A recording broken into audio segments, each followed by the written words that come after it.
Hi, good morning. This is Scott. Welcome to the meditation live stream. I hope that you're doing well. I'm doing pretty good. Working on getting my energy level back. I last week got the flu.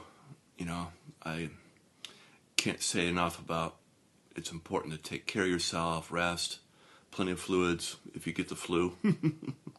Don't recommend it. And today is my birthday. I'm another year older today, and I do feel older.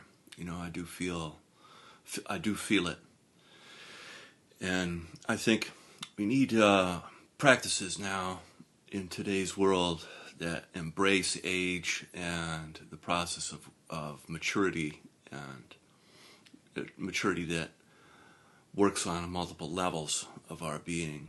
And the things that we used to do that we can't do, the things that we want to do but are trying to do, striving, and all the things that happen toward the middle age of your life, things like that.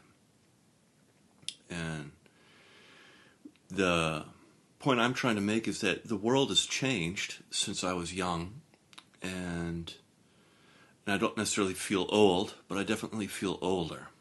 And the promises of the years of when we were young sometimes don't work out the way that we wanted, And it's learning to accept life the way it is, but also have dreams and passions, desires, and to work toward bringing those into being is very key. And so we need meditation in today's world as an updated version, because it's just a matter of time before technology really fully grasps the world in a whole different way than when we were young, or when I was young, I should say. I should talk about myself. We had thought we would get the world of the Jetsons, where you would have kind of like a flying car and like a robot maid. But I think more and more it will be increasingly important to develop a kind of spiritual life, because that which matters, that which is truly important, will change. And I think human connection, for those of us who are awakened, will be the catalyst for the next phase of humanity, sort of like this huge leap, this huge quantum leap. And we will need to develop our human connection in a way that we hadn't before. And it will be up to the beacons of light in the world to demonstrate those connections. And those are people like you and me. So, that being said, I'm going to read a little bit and then we'll get into practice. This is from Peter Mitchell's book, The Space Between Us. This is the awakening of the we space, the space around people, intersubjective.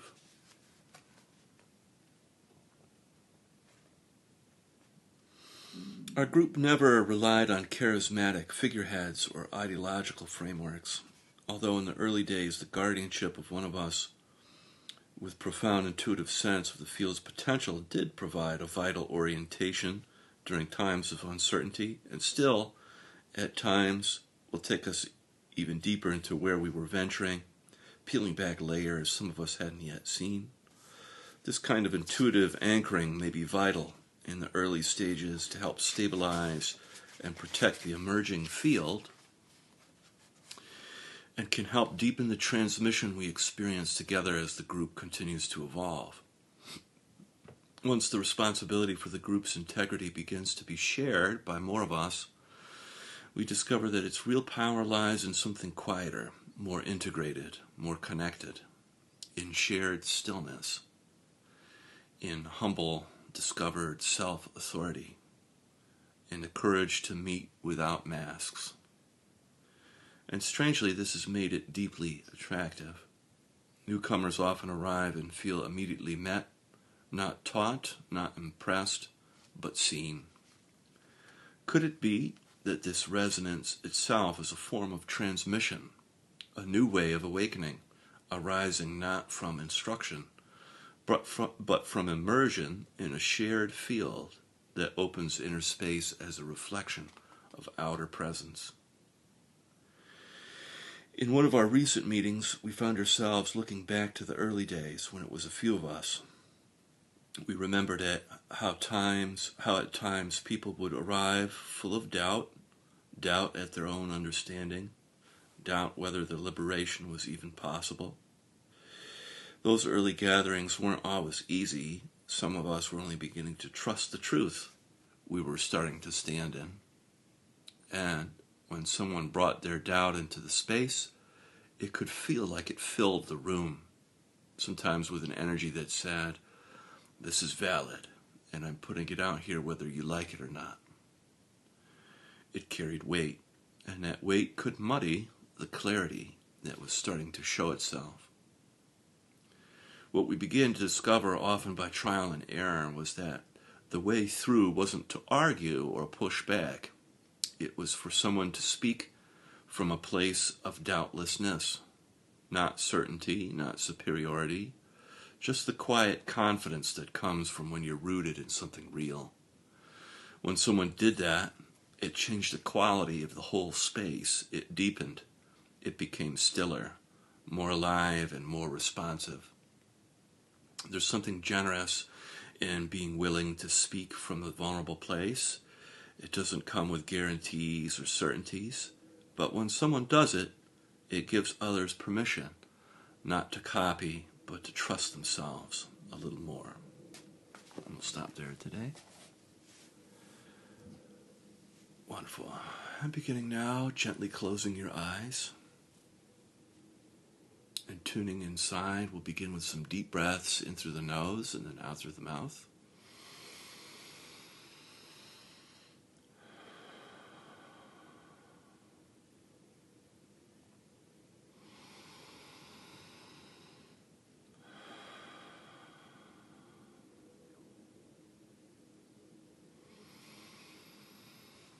Allowing the breath to reach all the way down through your torso, to your pelvic floor, down into your legs and feet.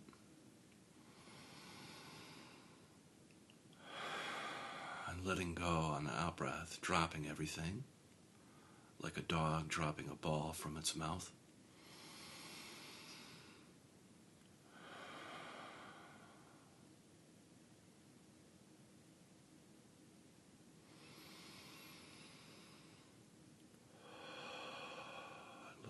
Being careful not to pick back up again on the in-breath, but letting go a little deeper on the out-breath.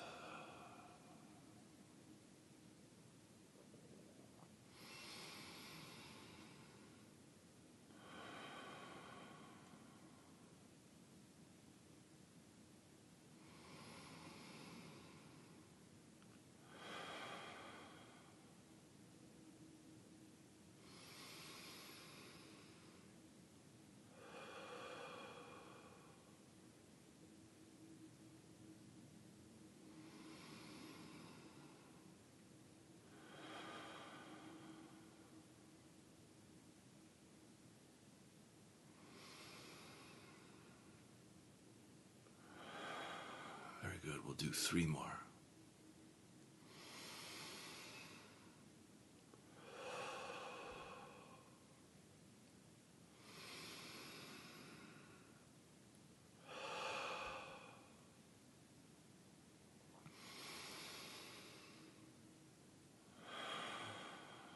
Great.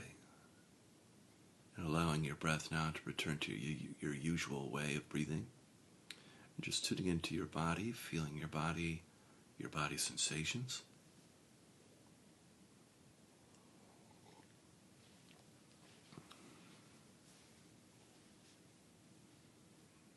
You can feel your body's temperature, subtle movement.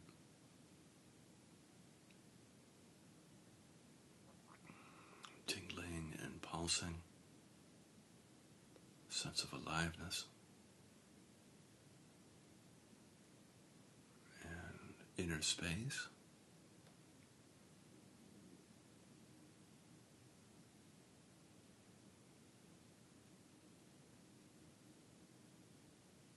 You can feel your body's connection with the earth, your connection with the planet underneath you,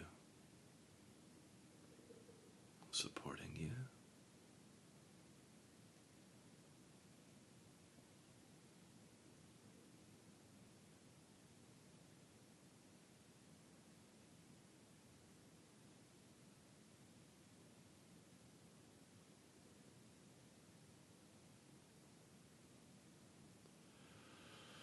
And you can begin the process of feeling and softening. So on the in-breath, feeling your body.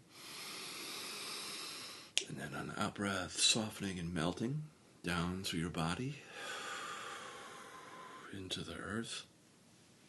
And the softening and the melting can be like warm, healing honey that as it passes through your body inside and outside, it cleanses, heals, purifies, and makes whole as it travels down through your body and into the earth, where the earth receives that energy and transforms and recycles it.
Then bringing your attention up into your heart, feeling your heart space on the in-breath. And then on the out-breath, softening and expanding your heart.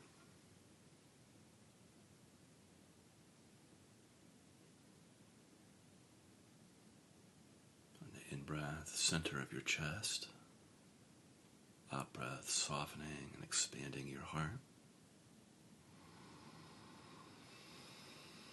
Whenever we drop into our heart, we are always met with a little bit of warmth and tenderness.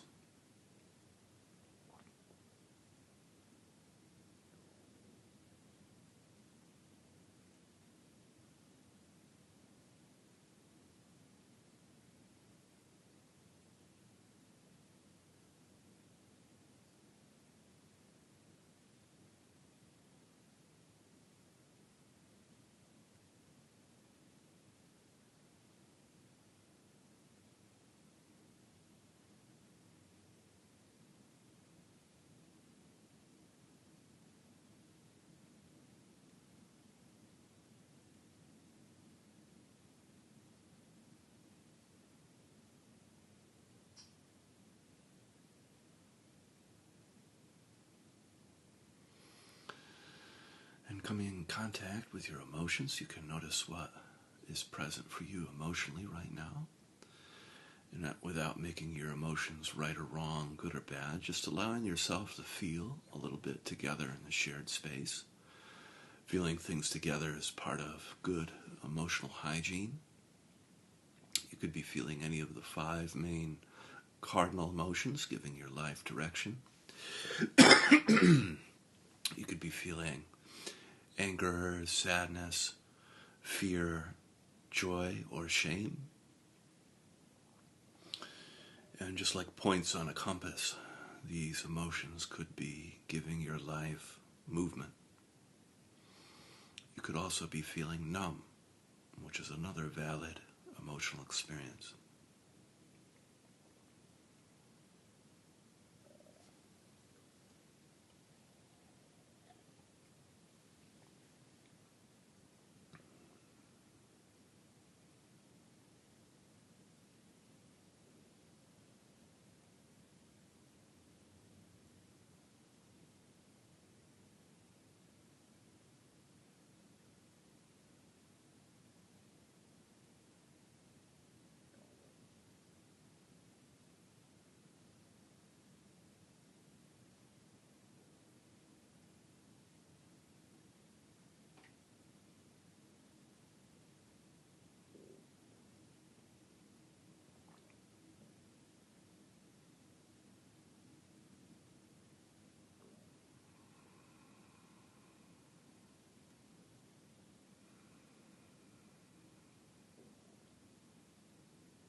Very good. And bringing your attention up now into your head, feeling your head on the in-breath.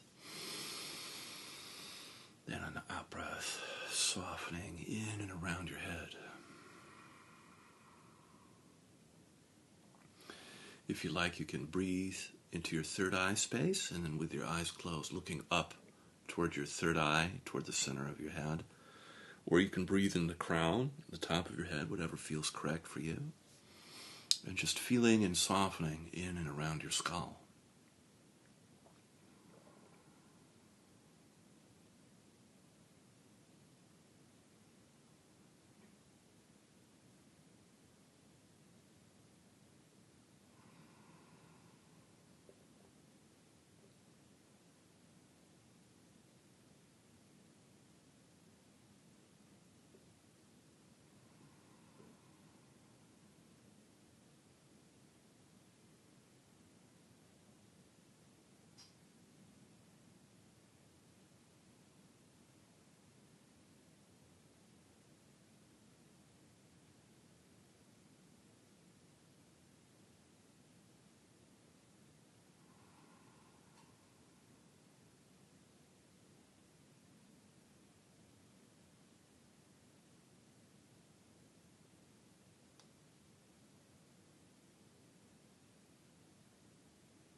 And then coming in contact with your thoughts, you can notice how busy or active your mind is.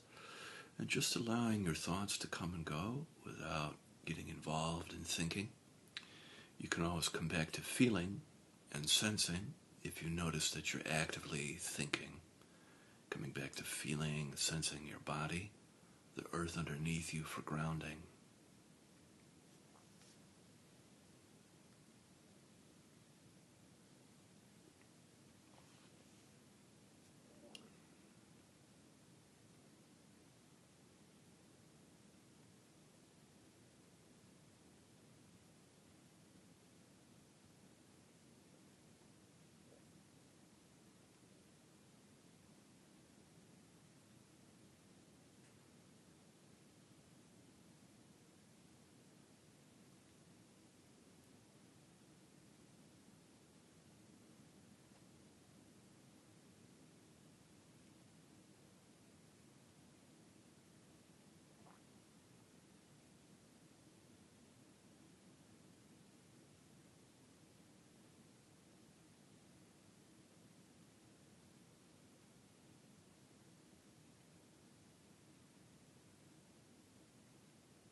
Very good. And then from here, now we can gently open our eyes. Gently opening your eyes, and we'll take a moment, keeping our eyes soft. Take a moment to appreciate the work we did with our eyes closed.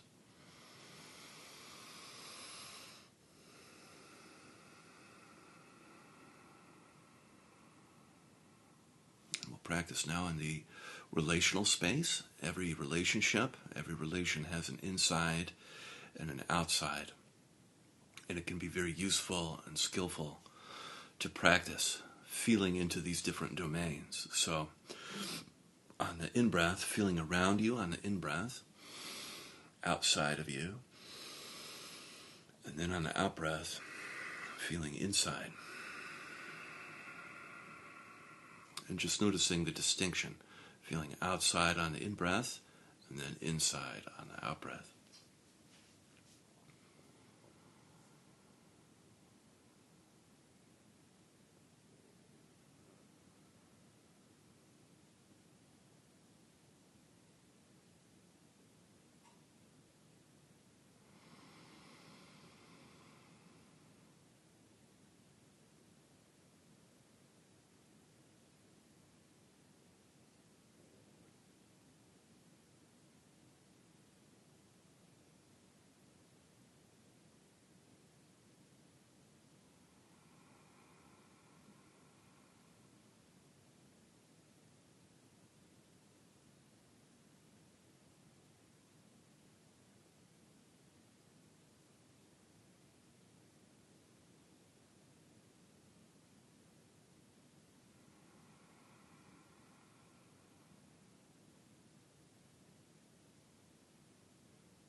And from here, if you like, you can add in qualities to your practice of love, compassion, gratitude, forgiveness. You can pick one or two or three or all four. It's up to you. And on the in-breath, practicing feeling love, compassion, gratitude, forgiveness around you. And then on the out-breath, love, compassion, gratitude, forgiveness towards yourself.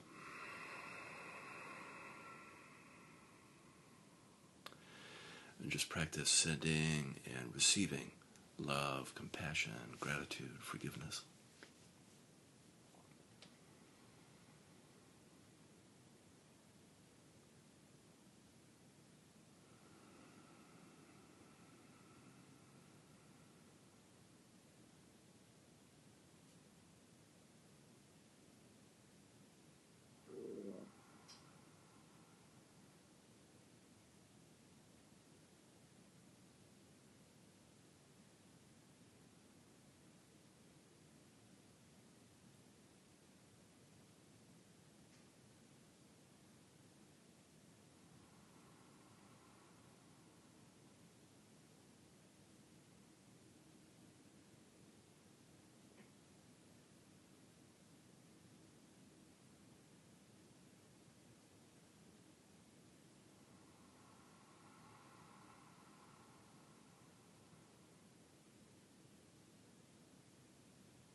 And from here we can set our prayers and our intentions for the day. I'll be quiet so that you can do yours.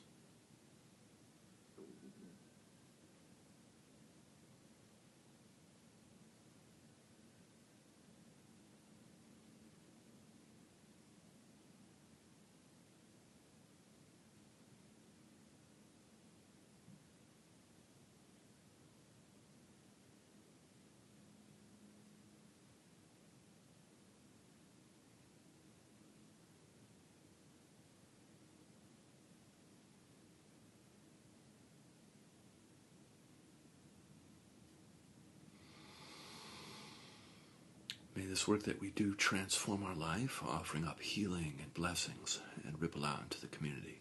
Amen.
Great, thank you so much for joining me here on my birthday. Feel free to leave me a happy birthday below. Have an awesome day, and I'll see you again tomorrow. Bye-bye.